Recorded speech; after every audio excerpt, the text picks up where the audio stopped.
Приезжайте всегда в Тбилиси, в Грузию, мы всегда будем рады, всегда добро пожаловать. მაშინ როცა ქართული ოცნება წინა ხელისუფლებას ადანაშაულებს, რომ 2008 წლის ომის შემდეგ რუსეთის მიმართ კეთილგანწყობას იჩენდა და რუს ტურისტებს საქართველოში ეპატიჟებოდა, ამჯერად თბილისის მერმა და პარტიის გენერალურმა მდივანმა თავად ღიად დაპატიჟა რუსი ბლოგერი საქართველოში დასასვენებლად. ქართულ ღვინოსა და სამზარეულოზე ისაუბრა და უთხრა, რომ ყოველთვის მოხარულები იქნებიან მათი სტუმრობით. Так что приезжайте, мы всегда будем рады видеть вас в Грузии. ინტერვიუ რუსმა ბლოგერმა ვალენტინა პაზლევიჩმა თბილისში რამდენიმე დღის წინ ჩაწერა. ვიდეოც თავისივე გვერდზე გაავრცელა და თავადვე დაწერა, რომ კახა კალაძეს შემთხვევით შეხვდა. ეს თბილისის მერმაც დაადასტურა და დასძინა, რომ ამ ინტერვიუში პრობლემას ვერ ხედავს.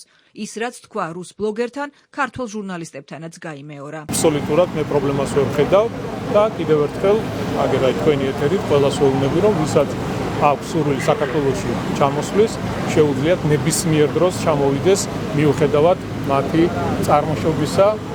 ეს იქნება რუსი, უკრაინელი, იტალიელი, ევროპის სხვადასხვა ქვეყნის წარმომადგენელი, ამერიკელი, ყველას შეუძლია ჩამოვიდეს. დახარჯონ ფული, ეს რა თქმა უნდა წაადგება ჩვენს ეკონომიკას. ინტერვიუს ჩაწერის პერიოდი 2008 წლის ომიდან 18 წლის თავს ემთხვევა, თუმცა არც ერთი სიტყვა რუსულ ოკუპაციაზე. მხოლოდ ქართული სტუმართმოყვარეობა და სამზარეულო. რუს ტურისტებს კი შეუთვალა, რომ ჩამოვიდნენ საქართველოში. Приезжайте всегда в Тбилиси, в Грузию, мы всегда будем рады, всегда добро пожаловать.